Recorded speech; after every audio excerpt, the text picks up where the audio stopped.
We have new details tonight about the tragic deaths of two local teenagers. Troopers have been working for hours trying to determine how a car with the bodies of Aida, Bytyqi and Swayne Forsythe ended up in the French Broad River. News 13's Ashley Searles is our continuing coverage. Ashley, a lot of questions yet to be answered. Absolutely. Friends and family are completely stunned, especially considering that many of these folks drove up and down Glenbridge Road time and time again over the last weeks, having no idea that these teenagers were underwater just feet away. It hurts. It hurts my heart. I mean, he was one of our great friend. He was one of the funniest kids that we actually hanged out with.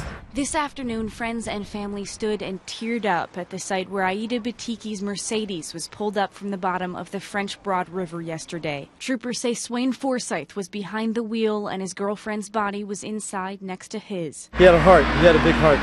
He had a nice family to be around with. And then just tragic comes in. Imagine I passed here every day to work back and forth and didn't know the car was right here. It's terrible.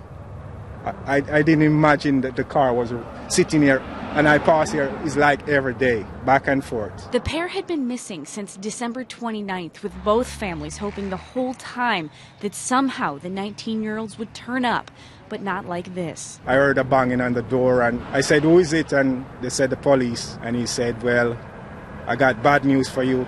You need to sit down." After a report that a kayaker spotted a car underwater, late last night authorities ID'd the bodies and began the investigation into how they got there. The tires, they weren't deflated. They were pretty good tires. The tires weren't bald. Why would they have gone off the road? And they were looking for those types of answers. There were no signs of speeding or alcohol.